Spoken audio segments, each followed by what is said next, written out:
오늘은 제가 좀 간증 아닌 간증을 좀 먼저 하고 시작을 좀 간증이라고 하면 그럴까요?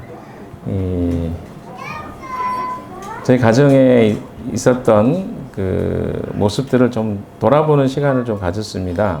오늘 메시지와 연관이 되어 있기 때문에 그걸 좀 나눠야 되겠다 이런 생각을 했습니다. 저는 어린 시절에 어머니가 굉장히 강한 분이셨던 것 같아요. 그래서 어머니의 모습이 제가 접한 어른의 모습의 전부였던 것 같습니다. 아버지는 늘 밖에서 시간을 보내셨고요. 그래서 어머니를 통해서 아버지의 모습을 또 추측해보고, 그래서 이 아버지의 모습을 제대로 본 것이 별로 없었던 것 같아요. 아버님이 29년생이거든요. 그래서 1929년생이니까 저를 42살에 낳으셨습니다. 아버지와 나이 차이가 42년 정도 됩니다. 당연히 옛날 분이죠. 할아버지는 1800년대 분이시니까 이렇게 보면 옛날 분인데 밖에서는 정말 좋은 분이라고 소문이 자자했어요. 저희 친척들 중에서도 우리 아버님이 성품이 좋다고 그렇게 소문이 났던 것 같아요. 근데 막상 집에 오시면 자녀들에게는 별로 관심이 없으셨습니다. 저에게 대화를 하는 일이 거의 없었고요. 그리고 대화를 하실 때는 주로 화를 내는 일로 대화를 하셨던 것 같습니다. 그러니까 뭐 평상시에는 관심이 없다가 좀 뭔가 잘못하는 것 같을 때는 이제 화를 내는 일로 저와 대면을 하셨던 기억이 있습니다. 그래서 아버지의 모습에서 기억나는 게 그렇게 많지 않은데,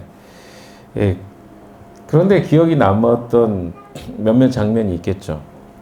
그 중에 아버지가 이제 그 40대부터 조금 머리가 없으셨거든요. 근데 머리를 감고 나면 머리가 이렇게 이쪽으로 한참 이렇게 내려오셔요. 왜 그럴까? 아버지는 왜 죄인머리처럼 저렇게 머리를 이렇게 제대로 안 깎으시고 다니까 했거든요. 어렸을 때는. 나중에 보니까 이 머리가 중간이 없으니까 이 머리를 길어서 이렇게 넘기셨던 것 같아요. 그래서 이게 머리를 감으면 이게 내려오잖아요. 그 모습을 보면서 제가 우리 아버지는 왜 머리를 저렇게 자르실까 이런 생각했던 기억이 나는데, 나중에 보니까 제가 그렇게 하고 있더라고요. 예, 참 그렇습니다. 그때는 몰랐었는데. 예. 그래서 아버지의 이런 사람이 좋은 모습, 그리고 어머니나 집에는 잘 못하는 모습, 이런 것들이 늘 다툼의 원인이었던 것 같습니다. 그래서 좀 저희 아버님이 공무원이셨는데 공무원 월급으로 7남매가 살아야 됐거든요. 근데 아버지가 또 사람이 좋다 보니까 다른 사람 보증을 선 거예요. 그래서 아버지 월급이 차압이 된 겁니다. 그러니까 어머니가 이제 억척이 더 되셔야 됐겠죠. 돈이 없으니까 일도 하셔야 됐고. 그때는 몰랐어요. 저도 그걸 어머니에게 물어볼 생각도 못 했고요. 근데 이렇게 열심히 밖에서 일도 하시고 집에 오면 또 아이들이, 남자아이들이 셋에다가 그 연년생으로 우리 형님, 제가 제 위에 2살 형님이 있는데 제 아래에 동생이 3살 동생이에요. 그리고 그 위에 누나가 1살, 우리 형보다 1살 더 많으니까 나이가 다 그만해요. 나머지 이제 분들은 좀 커서 빨리 나가시고. 그래서 한 4명이 항상 있었는데 그렇게 싸웠네요. 서로의 모습을 보면, 저희 모습이 많이 생각납니다. 집에서 진짜 징징댔던 모습이 제 모습이었거든요. 근데 조금 심한 거 한 번 울면 한 3시간 정도는 울었으니까. 그렇게 그 7남매를 키우시는 어머니 입장에서 어땠겠어요? 그러니까 아이들을 강압적으로 키우셨던 것 같아요. 어린 아이들이 잘 말 안 듣잖아요. 근데 우리 벌써 몇 년 전입니까? 제가 어렸을 때가 70년대, 80년대니까 그 시대에 뭔 교육을 얼마나 잘 시킬 수 있었겠어요. 그래서 강압적으로 어머니의 그런 무서운 화나는 모습들 많이 봤습니다. 그래서 우리 아들들이 다 내향적이었어요. 표현을 잘 못합니다. 제가 알고 있는 형도 굉장히 표현을 잘 못하는 그런 사람이었어요.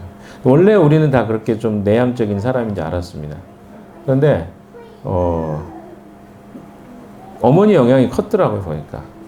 작은 형 같은 경우 저보다 2살 터울인데 위인데 대학을 갔는데 우리 형이 그렇게 말을 잘하는지 몰랐어요. 운동권이었거든요.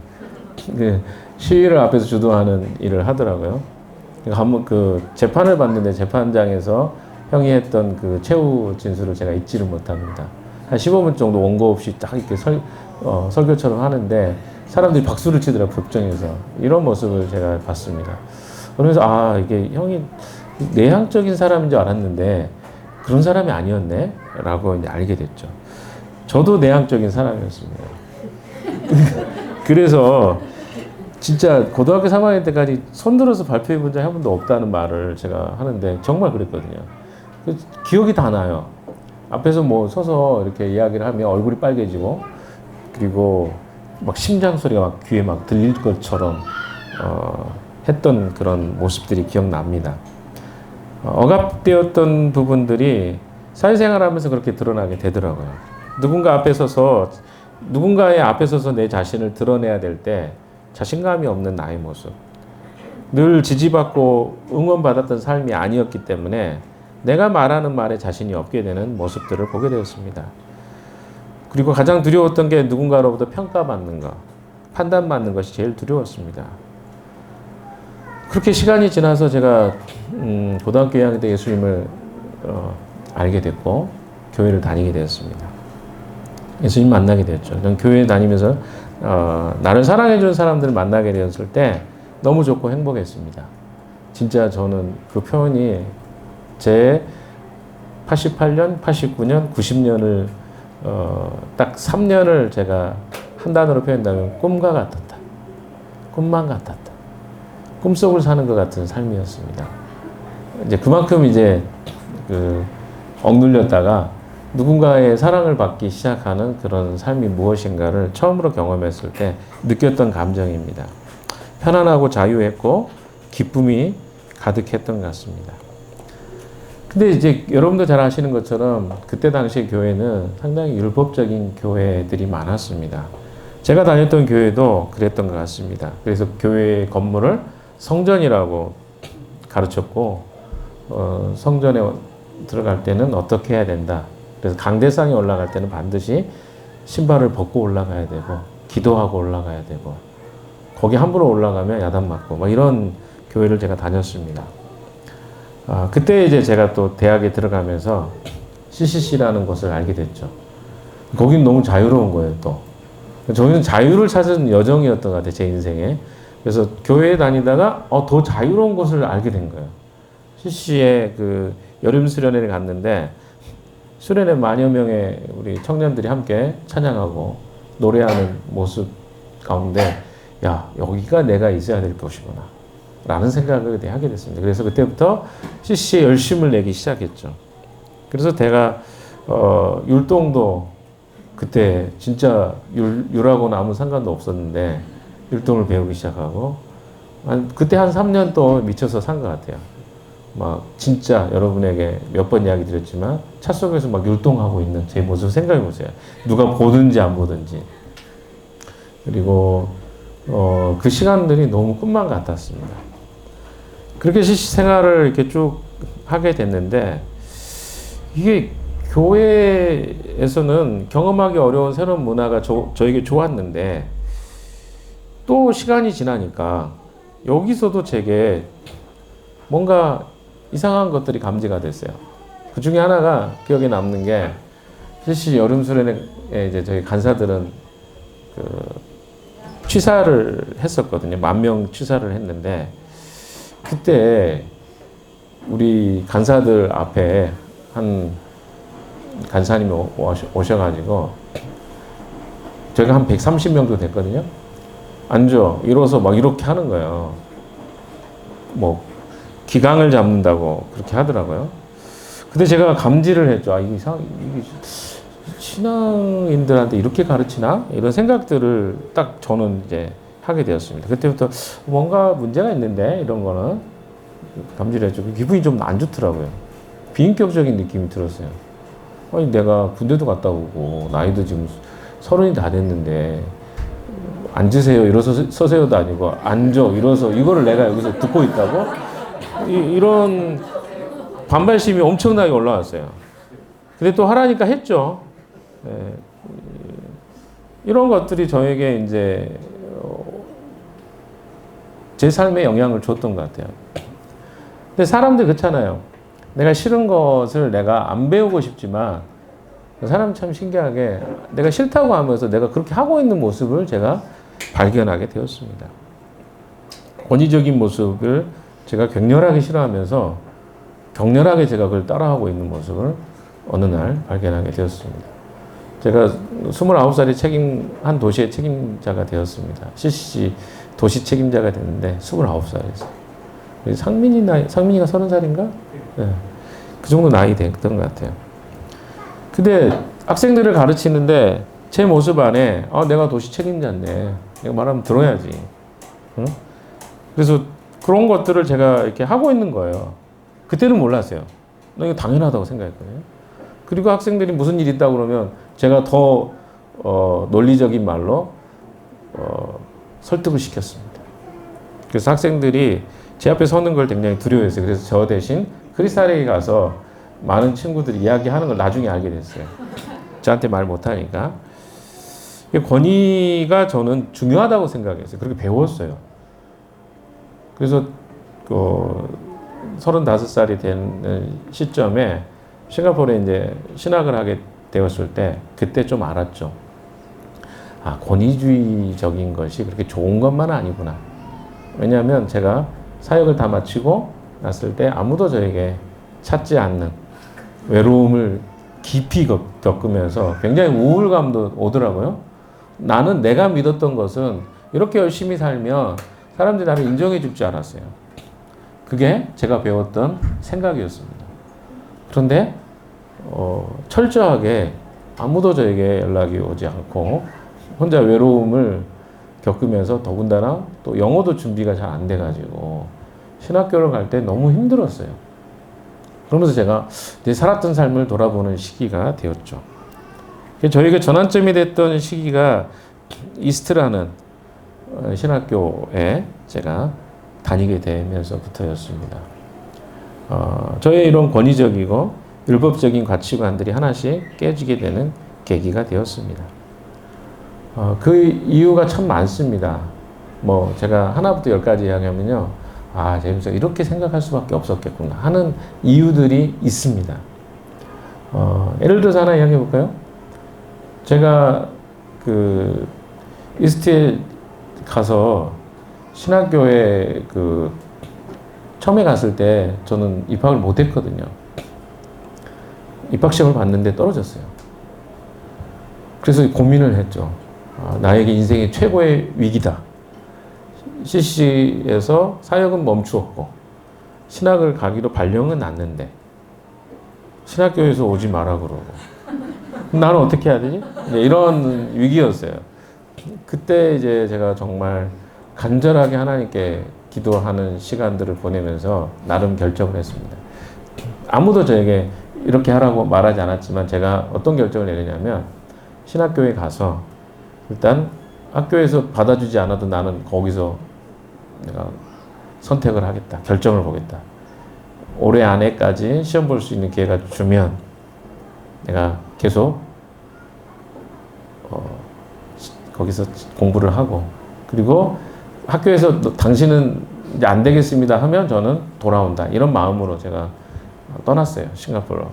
근데 그 느낌 아세요? 신학교에 갔는데 아무도 저를 환영하지 않습니다. 이스트 되게 좋은 학교거든요. 근데 거기서 당황한 거예요. 분명히 오지 마라 그랬는데 온 거죠. 어떻게 해야 될지는 모르겠는 학교에서. 제가 그래서 8월부터 시작해서 11월까지 이제 저 혼자 공부를 했습니다. 아무하고도 만나지 않고 아침 거의 8시부터 시작해 밤 9시까지 공부를 했어요. 그때는. 물론 중간에 졸기도 하고 했습니다. 밥도 먹고 했지만 정말 열심히 했던 한 3개월을 그렇게 열심히 했어요. 학교에서 이제 그 도서관에 보면 사서가 있잖아요. 그분이 기도 모임을 해요. 학교에서 기도 모임을 하는데 제 이야기가 나온 것 같아요. 이런 누군지는 잘 모르겠는데 이런 학생이 있다. 근데 아침 8시부터 아주 밤 9시까지 공부를 하는데 우리 이스트 학생은 아니다. 이런 이야기가 이제 기도 모임 때 이야기가 된 거예요. 이제 그런 것은 전 잘 몰랐죠. 근데 우연히 하다가 제가 12월이 되기 전에 학교에서 테스트를 할 수 있는 기회를 한 번만 더 달라고 요청을 했습니다. 근데 이분들이 이제 저에 대해서 소문을 들었기 때문에 그럼 한번 기회를 줘야 되겠다. 그래서 12월 첫째 주에 시험이었어요. 이제 그런데 문제가 하나 생겼죠. 크리스탈이 한국에서 잘 예정이랑 지내고 있었는데 힘들었나 봐요. 좀만 더 기다리면 좋았는데 시험 보기 일주일 전에 싱가포르에 들어오겠다는 거예요. 그래서 제가 이렇게 웬만하면 이렇게 오지 말라고 하겠는데 상황이 너무 힘든 거, 막 스트레스와 또 이게 이런 여러 가지 상황이 있어가지고 다 설명할 수 없습니다. 근데 그래서 오라 그랬어요. 근데 그날 밤을 제가 잊지 못해요. 크리스탈하고 예정이가 왔는데 침대도 하나밖에 없고 제가 그 도미토리에서 지냈거든요. 근데 거기에 아내하고 딸이 누워 있고 저는 시험 일주일밖에 안 남았고 이거 어떻게 해야 되지? 이런 좀 그 굉장한 스트레스의 시점이 있었죠. 근데 그때 이제 또 시험을 보면서 제 인생 최고의 집중을 했던 시간이에요.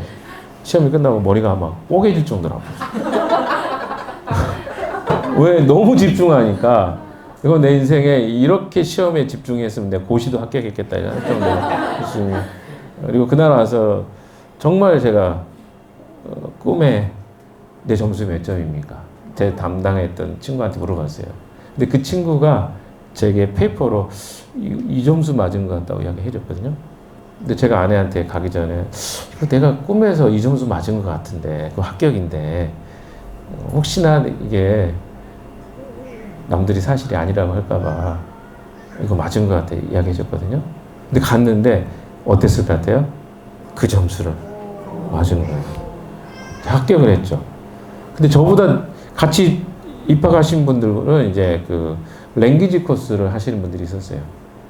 근데 저는 이제 거기보다 더 빨리 들어갔어요. 3개월을 그분들이 빨리 왔는데 시험 통과하는 그 기준이 있었는데 그 기준을 넘어서서 이렇게 됐는데 그게 저에게 간증이죠. 하나님이 그런 과정들을 저에게 인도해 주죠. 거기서부터 시작해서 이 싱가포르에 살면요, 저희 인생의 생각이 완전히 바뀌는 수많은 사건이 있었습니다. 그거 이제 조금 있다가 이야기하고요. 오늘 본문의 말씀도 이야기를 해야 되니까 제가 왜 이렇게 제 이야기를 했는지 이따 설명을 좀 드리겠습니다. 오늘 본문의 말씀을 좀 볼까요? 본문의 말씀을 보시면요, 예수님이 성전에 가시는 이야기입니다. 여러분, 성전이라는 것이 어떤 것인지를 좀 생각해 보셔야 돼요. 성전이라는 것은 원래 성막으로 되어 있던 곳을 확장해서 만든 것이 성전입니다. 성막은 텐트였다면 성전은 건물이에요. 지금 예수님이 성전에서 있었던 일이에요. 근데 성전에서 뭐 하신 거예요? 그 앞에 있었던 수많은 장사꾼들하고 거기에서 환전상들, 여기 보시면 그런 나오죠. 돈 바꾸는 사람 환전상이거든요. 여기 보면 소, 양, 비둘기 파는 사람들, 돈 바꾸는 사람들 앉아 있었다. 성전뜰은 뭘까요? 여기 성전뜰은요, 세 군데, 그러니까 성전에는 뜰이 세 군데가 있었어요. 첫 번째는 이방인들의 뜰이 있었고요. 두 번째는 여인들의 뜰이 있었고요. 그리고 유대인들이 뜰이 있었습니다. 여기서 말하는 성전의 뜰은 이방인들이 들어갈 수 있는 곳이에요. 경계석에 이렇게 써 있습니다. 더 이상 이곳에 이상에 들어가면 당신들은 죽을 수 있습니다. 조심하십시오. 마치 우리가 철조망 같은데 그 경계선 철책에 그러냐, 여기에 들어가는 사람은 뭐 지뢰의 위험이 있습니다. 막 경고하는 것처럼 경계석이 있다는 거예요. 여기는 어디 뜰이라고요? 이방인들의 뜰이에요. 근데 이방인들의 뜰에서 뭐 하고 있는 거예요? 네? 장사하고 있는 거죠. 한번 좀 생각해 봅시다. 이스라엘 백성들은요, 원래 하나님이 출애굽 시킨 다음에 제일 먼저 시내산에서 율법을 만드신 다음에 그들에게 성막을 만드는 것을 가르쳐 주셨습니다. 이 성막은 텐트로 지어진 것이에요. 텐트로 지어졌는데 이 텐트의 의미가 뭔가를 여러분 아셔야 돼요. 임마누엘이었어요. 임마누엘이라는 단어의 의미를 여러분이 아시죠? 하나님이 우리와 함께 하신다. 다른 말로 하면 하나님 우리와 거주하신다. 왜냐하면 이스라엘 백성들은 하나님이 어떤 분인지 몰랐어요. 그들은 애굽에서 살면서 하나님하고 아무 상관이 없이 살았던 사람들이에요. 원래 하나님 백성들인데 그들이 하나님을 까맣게 잊고 살았던 사람들입니다. 그런데 그들에게 하나님이 어떤 분인가를 가르쳐 주기 시작한 게 뭐냐면 출애굽하는 것부터였어요. 근데 출애굽하면서 가장 먼저 가르쳐 주고 싶은 게 뭐예요? 하나님이 너희와 함께 한다라는 것을 가르쳐 주고 싶었어요. 그게 뭡니까? 성막이에요. 성막은 어떤 식으로 구성됐습니까? 텐트가 쳐지죠. 그 안에는 성소가 있고 지성소가 있습니다. 가림막이 있어요. 텐트 안에. 한쪽에 아주 끝쪽에 보면 지성소라고 해서 거기에는 아무나 들어갈 수 없어요. 대제사장만 들어갈 수 있습니다. 근데 거기에 하나님의 법궤, 언약궤라고 하듯 이 언약궤가 들어 있습니다. 일반적인 제사장들은 그 성소 안에까지는 들어갈 수 있었어요. 이게 바로 성막입니다. 근데 그곳에서 뭐 하는 거예요? 하나님과 예배하는 것을 하는 곳이었어요. 구약의 사람들은 그래서 이 성막을 통해서 하나님이 어떤 분인지를 배우고 알고 그분에 대해서 만나고 예배하고 하는 것들을 경험하는 장소였습니다. 그래서 이스라엘 백성들이 이동할 때면요, 이 성막에는 항상 하나님의 거룩한 구름이 임재해 있었습니다. 그 구름이 텐트 위쪽에 항상 머물러 있었어요. 그래서 텐트가 어때요? 멈출 때는 그 구름이 아래로 내려와 있습니다. 그러다 이걸 우리의 거룩한 하나님의 임재 구름 셰키나라고 하죠. 근데 이게 높이 들리잖아요. 구름이 높이 뜨잖아요. 그럼 이건 무슨 사인이냐면 하나님이 지금 이동하겠다. 그럼 사람들이 어떻게 해요? 그 구름을 보고 짐을 쌉니다. 텐트를 막 정리해요. 모든 백성들이 그렇게 했어요. 그리고 구름이 멈추고 아래로 내려오자면 거기에 그 텐트를 다시 폈습니다. 이게 바로 이스라엘 백성들의 삶의 방식이었어요. 또 어떻게 텐트를 칩니까? 동서남북으로 텐트가 다 성막을 향하게 돼 있어요. 그래서 그들은 아침에 제일 먼저 눈을 뜨면 뭐가 보이냐면 이 거룩한 임재의 구름 쉐키나가 보여요. 그래서 와, 하나님 우리와 함께 하시구나. 이걸 그런 방식으로 그들은 인식했어요. 그때는 성령도 안 계셨고 성경도 없었어요. 다만 그들은 매일 아침 삶 속에서 하나님이 어떤 분인가를 인식했습니다. 그게 바로 성막이었어요. 그런데 이스라엘 백성들이 이제 가나안 땅에 정착하게 됐잖아요. 정착하면서 왕이 만들어졌습니다. 사울 왕도 있었고 다윗 왕이 있었습니다. 다윗이 이런 생각을 했어요. 나는 왕궁을 만들어서 이렇게 편하게 지내고 있는데 하나님은 지금 텐트에 계시네? 이런 생각을 한 거예요. 기특한 생각이죠. 그잖아요. 네, 기특하지 않습니까? 표정이 다 아는 이야기를 이렇게. 근데 좀 생각해 보세요. 다윗의 입장에서는 그게 굉장히 기특한 이야기예요. 그런데 여기서부터 문제가 생기기 시작했어요. 어떤 문제였을까요? 천지를 창조하신 하나님이 어떤 한 공간에 갇혀 있다는 생각이 사람들에게 있었던 거예요. 그러다 보니까 어때요?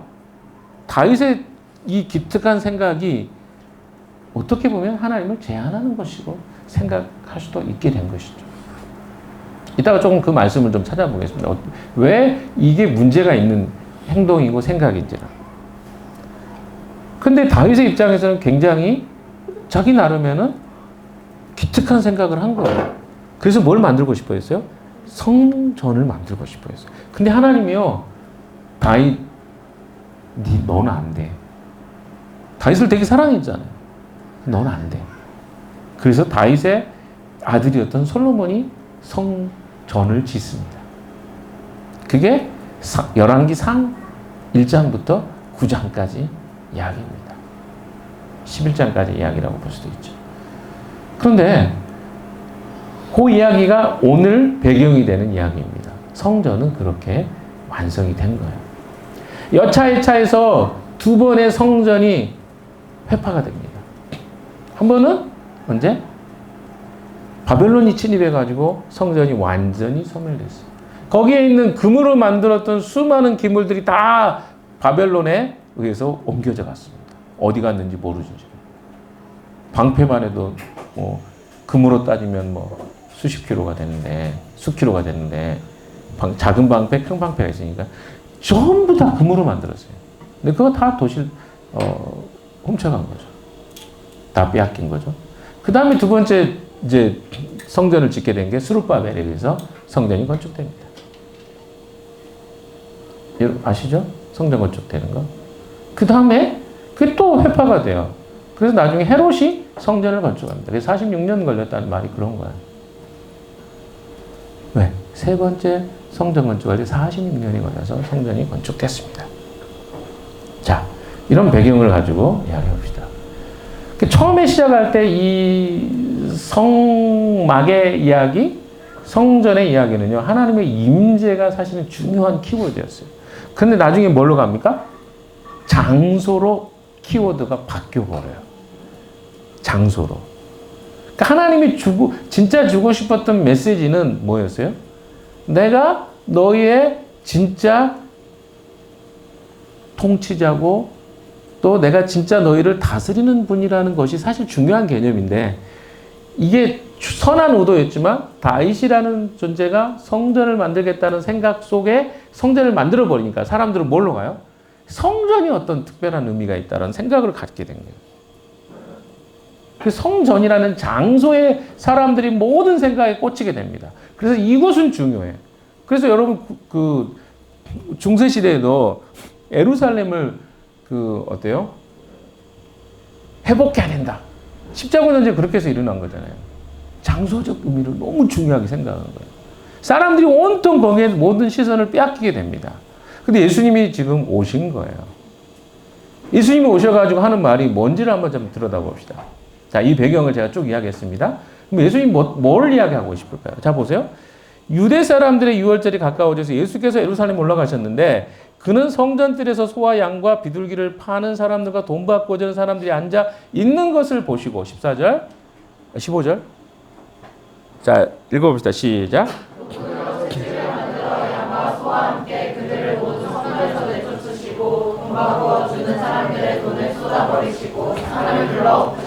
문제는 뭐예요? 아니 성전에 사람들은 누구도 이 성전에 대해서 의심하는 여지가 없어요.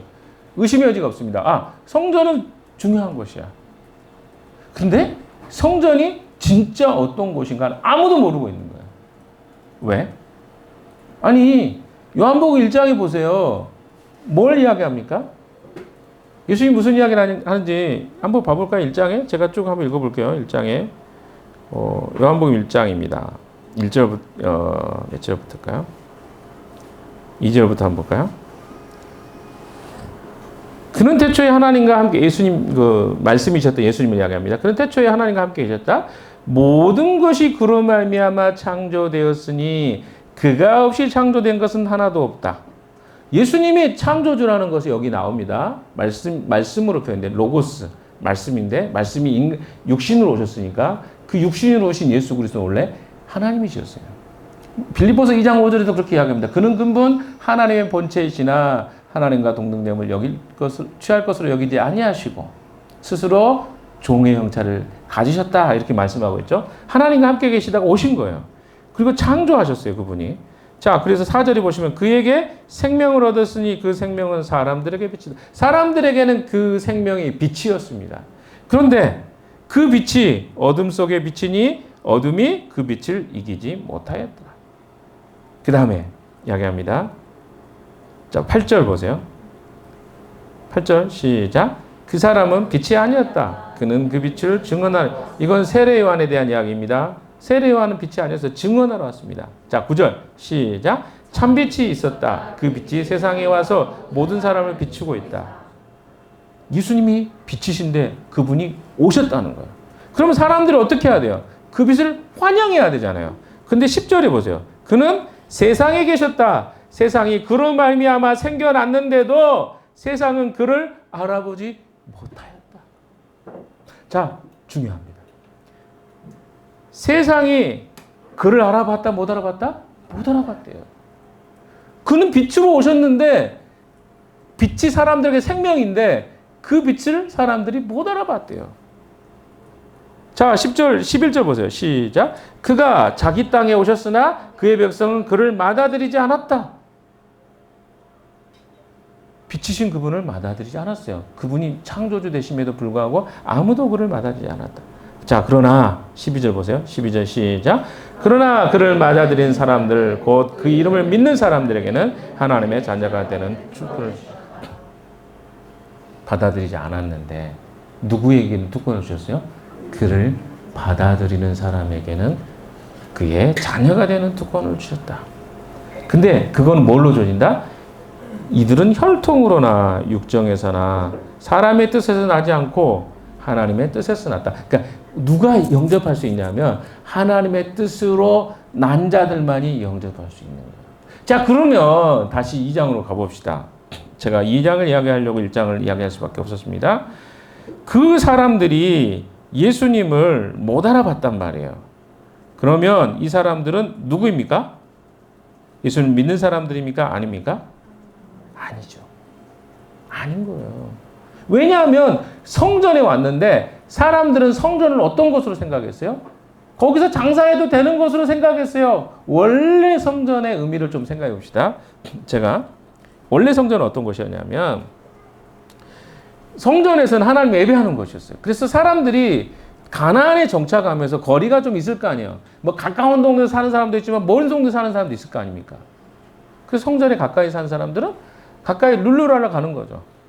베들레헴이나 뭐 가까이 사는 동네 사람들은 거리가 그래도 뭐 반나절이면 가거나 이렇게 가요. 근데 어떤 동네는 일주일을 걸어서 와요. 더 걸어서 걸리는 데도 있어요. 근데 어때요?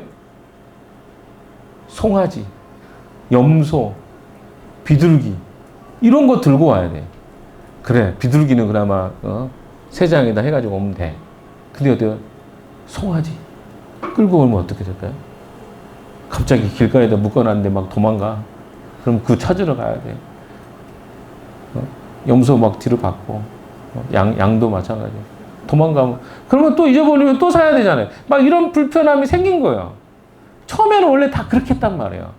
멀리서 하나님 예배하러 간다고 우리 같이 애들 데리고 예배하러 가고 했단 말이에요. 그런데 너무 불편한 거예요. 그래서 사람들 중에 또 머리가 똑똑한 사람도 있잖아요. 우리 그러지 말고 요 예루살렘 성 밖에다가 좀 장을 좀 만들어 봅시다. 괜히 저기서 오면 당신들 돈 들고 그러니까 힘드니까 우리가 여기서 장사를 할 테니까 당신들이 어떻게? 우리한테 사라. 똑같지 않냐? 이렇게 된 거죠. 그래서 예루살렘 밖에다가 뭐 장사를 했어요. 그러다가 사람들이 불편해. 잠자리도 불편하고 그러면 막 어차피 끝나면 또 성도 들어가야 되는데 정리하고 들어가 힘들어. 그러니까 어떻게 해요? 점점 안으로 들어온 거예요.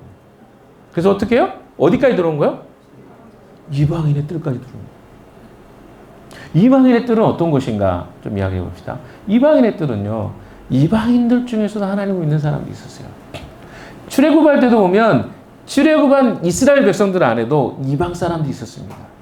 여러분, 성경에 이야기하는 것은 하나님을 꼭 이스라엘 백성들만 하나님 백성이라고 말하지 않아요. 거기서 이 하나님에 대해서 신앙을 이방에서 갖게 된 사람들이 있잖아요. 뭐 누구 대표적인 여인이 있죠. 우리가 잘 아는 여리고성에 한 여인이 라합이라는 여인이 있었죠. 또 누가 있습니까? 룻이라는 여인이 있었죠. 그렇죠? 모압 여인이었죠. 또 누가 있습니까? 갈렙도 있었죠. 원래 이 사람도 원래 이쪽 사람이 아니었죠. 그러니까 이런 굉장히 많은 사람들이 있었어요. 그러니까 이방인들은 하나님을 알게 되면 어때요? 개종을 했지만 아직 그들이 뭐 할례를 받지 않은 사람들 같은 경우는 어디 들어가냐면 여기 이방인의 뜰까지는 들어갈 수 있는 거예요. 그 다음 뜰은 못 들어가요. 그들도 하나님 예배하는 자리로 갈 수 있어요. 그런데 여기다가 뭘 해버린 거야? 장을 연 거예요. 거기다가 동물을 파고 환전상을 만들고 하니까 어때요? 그게 예배 장소가 아니고 거기 원래 기도하는 곳이거든요. 이방인들도 와서 기도하는 곳입니다. 근데 그곳이 완전히 장사통이 된 거예요. 예수님이 이걸 지적하고 계시는 거예요. 그러니까 원래 사람들이 가지고 있었던 생각이 편리성과 합리적 이유로 변질되기 시작한 거예요. 나중에는 어떻게 돼요? 어느 누구도 그것에 대해서 질문하는 사람이 없는 상태가 됐습니다. 여러분, 이게 왜 제가 오늘 이 본문을 이야기 드리냐면요. 오늘 우리가 그래요. 처음에 신앙이 들어왔을 때 사람들은요, 그 하나하나의 의미를 부여하다 보니까 너무 그것이 어떻게 돼요? 제가 제 이야기 했잖아요. 율법화돼요. 한국에 복음이 처음 들어왔을 때 한국 사람들이 너무 담배를 너무 많이 피웠어요. 제가 최근에 이제 독거 어르신들 돕는 일 했잖아요. 그 집에 갔는데 너무 냄새가 심해요. 니코틴 냄새가 너무 나는 거예요. 앉아있는데 힘들더라고요. 근데 외국 선교사가 들어왔어요, 한국에. 근데 외국 선교사들이 느낀 것 중에 하나가 첫 번째가 뭐냐면 담배가 너무, 담배보다 술이 더 심했겠지만 담배가 너무 많이 피는 거예요. 모두 다 담배, 오소리 소금 같은 거. 그래서 그거 담배 피지 마라.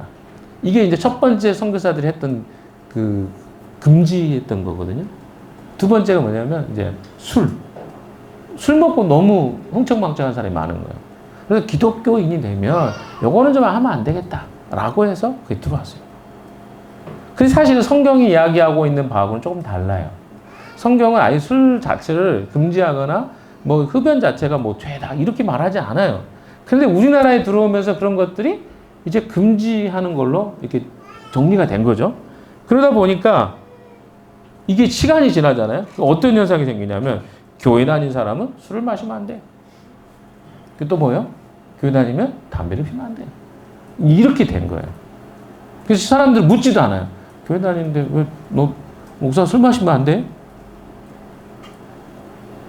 너 교회 안 다녀? 담배도 피네? 이렇게 생각합니다.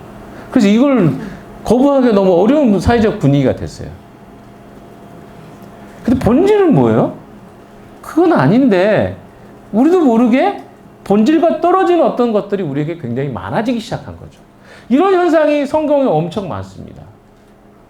중요한 게 뭔지 아십니까? 지금 여기서 장사를 하냐 안 하냐 보다 더 중요한 것은 성전의 의미가 뭔지를 모르는 거예요.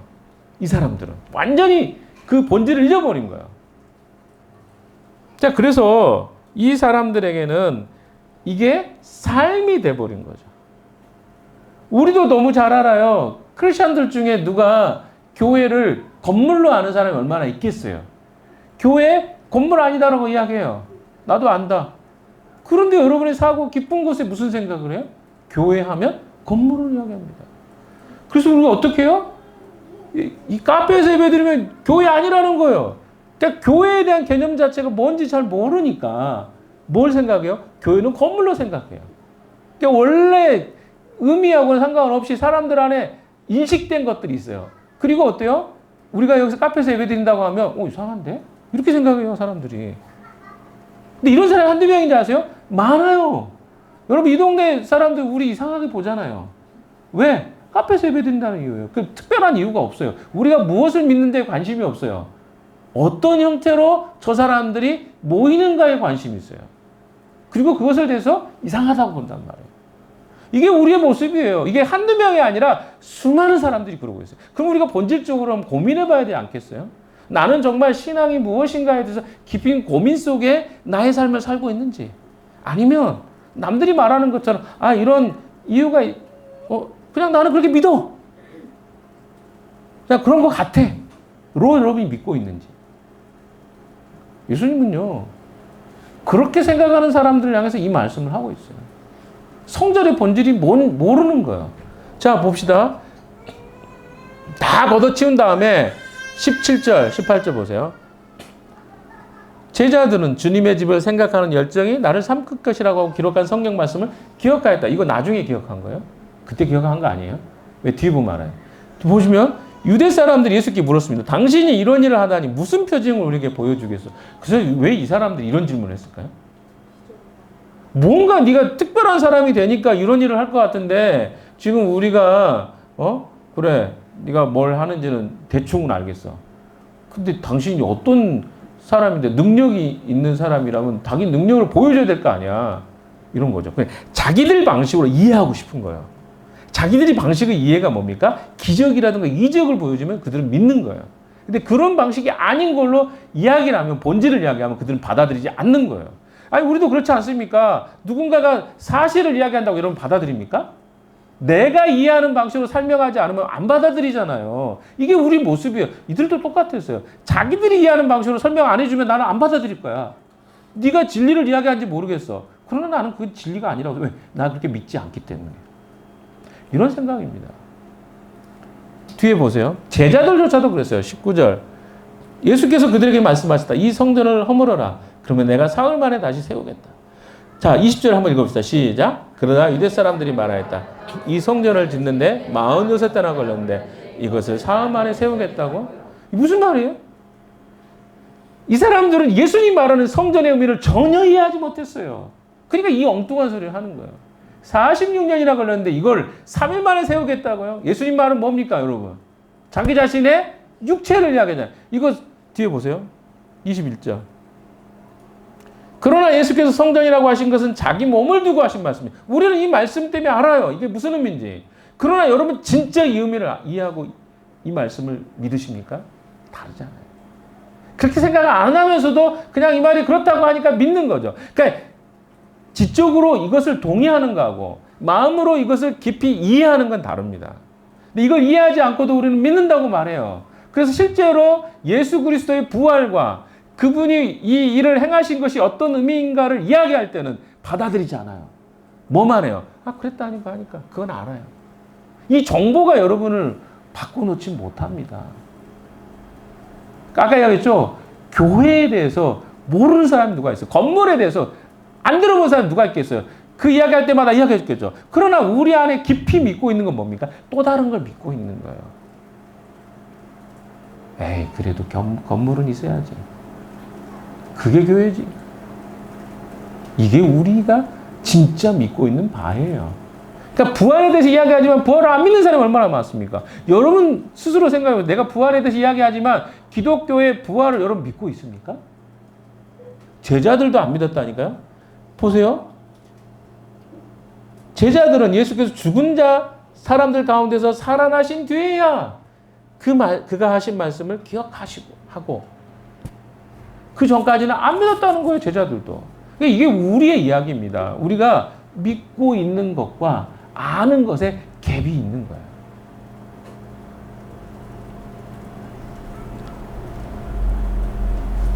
여러분, 오늘 새해 첫 주입니다.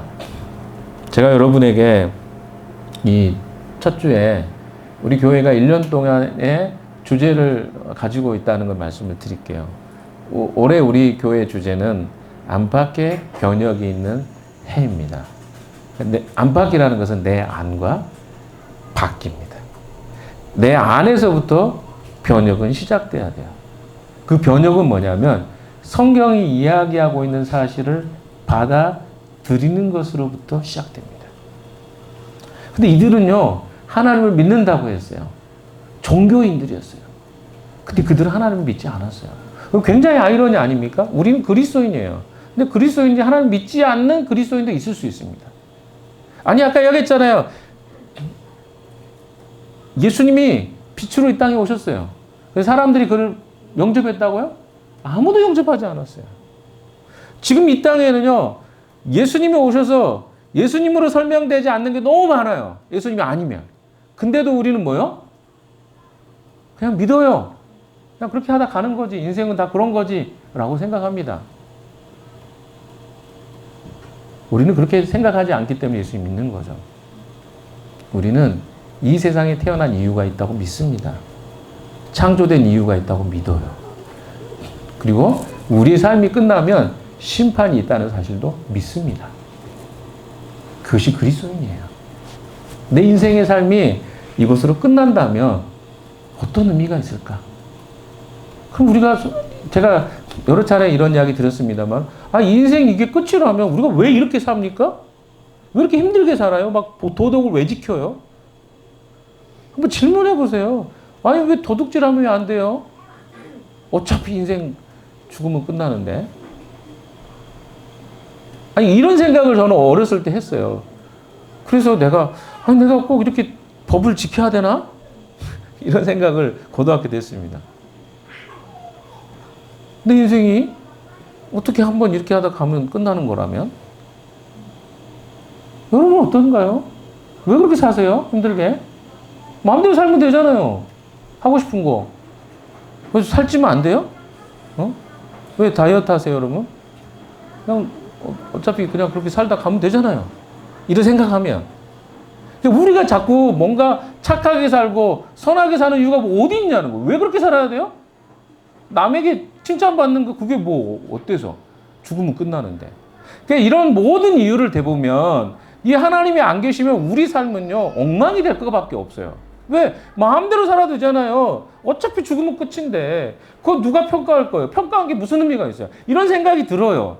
그래도 우리가 선하게 살고 착하게 살려고 하는 이유 속에는 이 세상이 끝이 아니구나라는 생각이 기본적으로 깔려 있잖아요. 우리는 그런 생각으로 살아갑니다.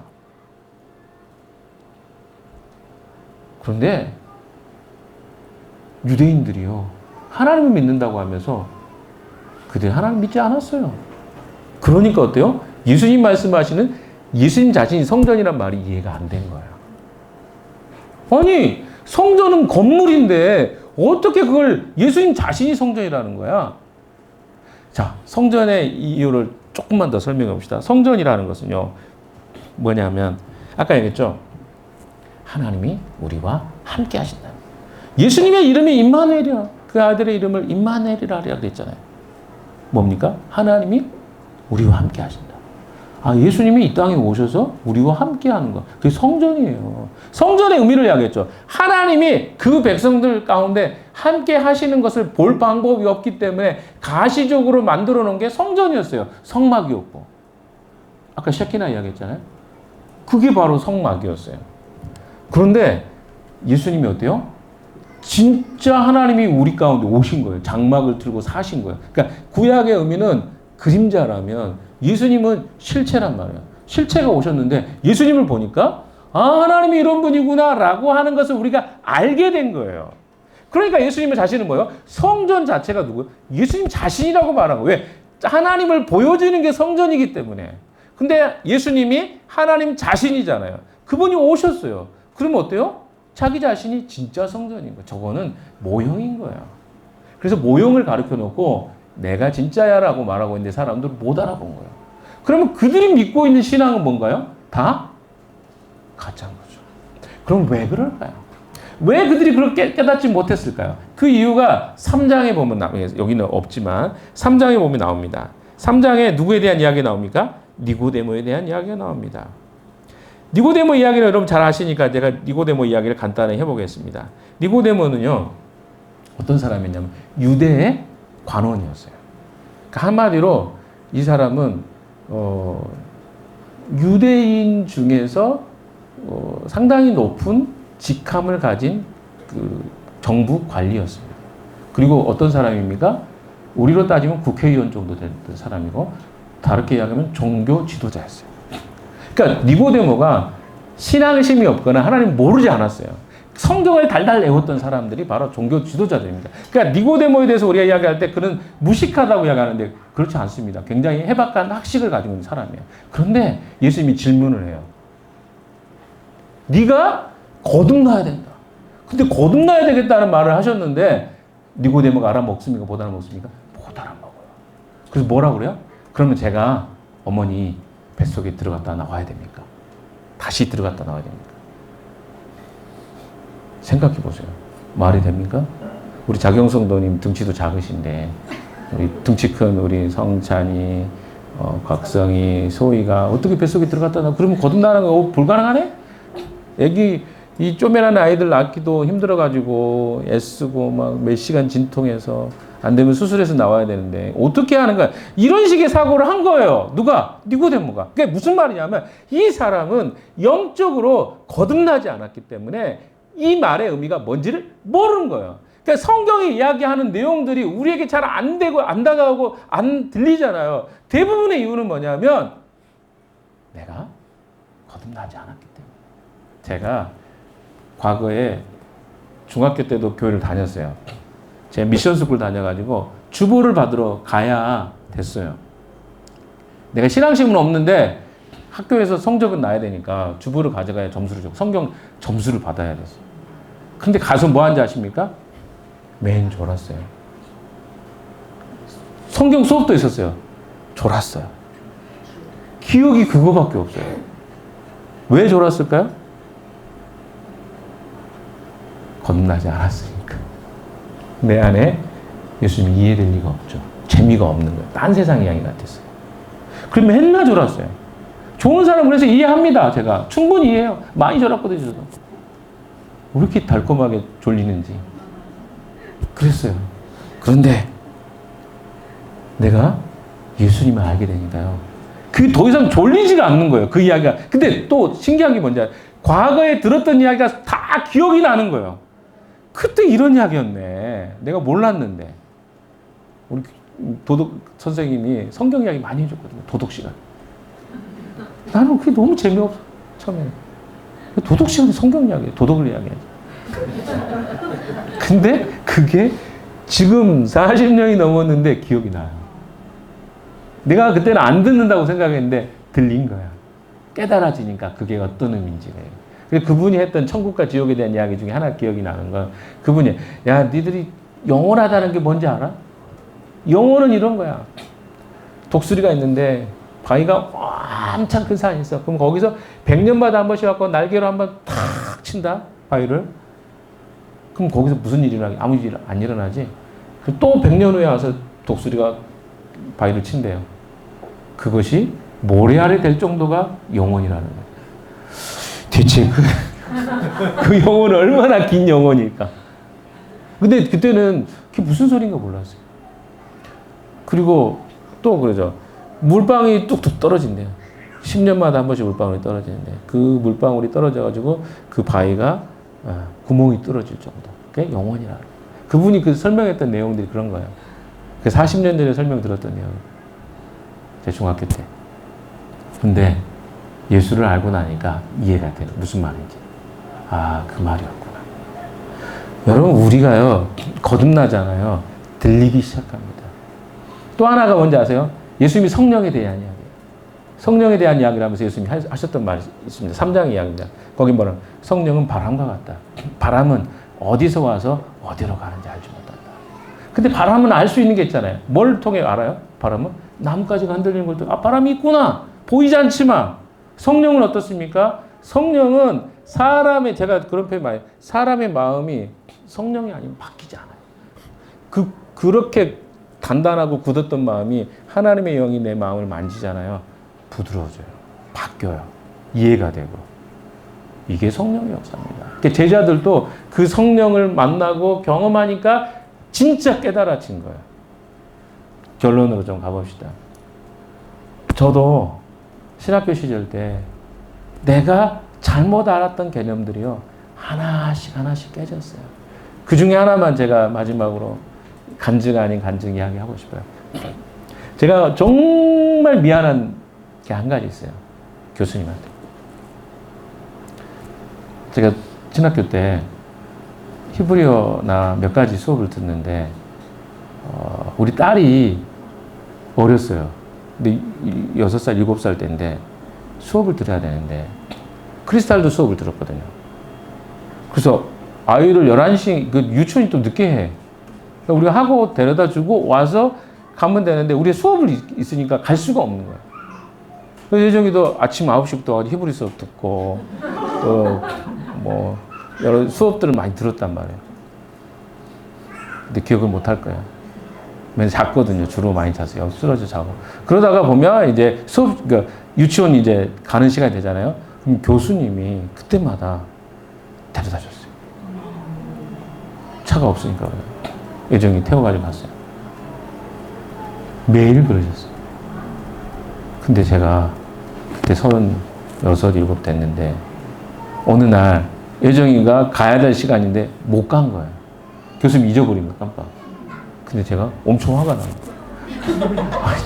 아니 예정이 유치원 가야 될 시간인데 왜 안 데려다 줬는지 교수님한테 화를 못 냈죠. 속으로 막 투덜투덜 막 했어요. 근데 그게 그때는 내가 몰랐어요. 그게 어떤 의미인지. 지금 생각하면 너무 바보 같은 이야기인데 그 순간에는 내가 너무 나의 중심적으로 살았던 거죠. 그러고 나니까 고맙다는 말을 했죠. 근데 내가 그것이 어느 정도의 감사함이고 고마움인지 몰랐던 거예요. 제가 지금 50대 중반에 들어서서 너무 부끄러운 거예요. 그리고 너무 그 교수님을 뵙고 싶은 거예요. 그분 야요병 교수님이라고, 야요뱅이에요. 예, 야요뱅 교수님인데 그 교수님이 어떤 마음으로 했을까가 이제 깨달아지니까 이게 그 시간이 이게 차이가 있는 거예요. 내가 그때 깨달았으면 너무 좋았겠지만 내가 못 깨달았구나. 그래서 제가 나중에 이제 그분에게 뭔가 보답을 드리고 싶은 마음이 정말 생겼어요. 꼭 하고 싶어요. 아직 못했습니다. 근데 그럴 수 있겠다.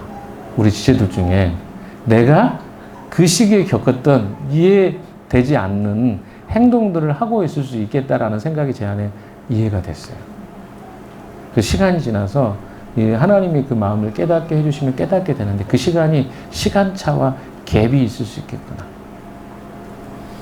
우리의 시간은 그렇습니다.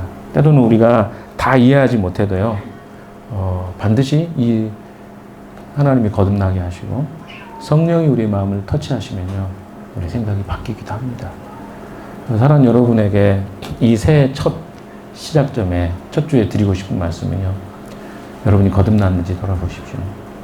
정말 주님이 내게 생명으로 빛으로 다가오셨는지.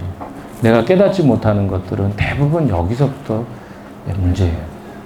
거듭나지 않은 사람에게는 절대 이것이 은혜로 다가가지 못합니다. 두 번째는 내 안에 성령이 일하고 계시도록 우리가 우리의 마음과 태도를 맡겨드려요. 내면으로 여러분이 성찰하고 돌아보지 않으면요, 이 성령이 하시는 일을 절대 알 수가 없습니다. 근데 우리는 돌아보지 않거든요, 잘. 왜 돌아보지 않을까 생각해보면 우리가 시간을 잘 안 내요. 그 주님 앞에 서는 시간을 안 내기 때문에 그래요.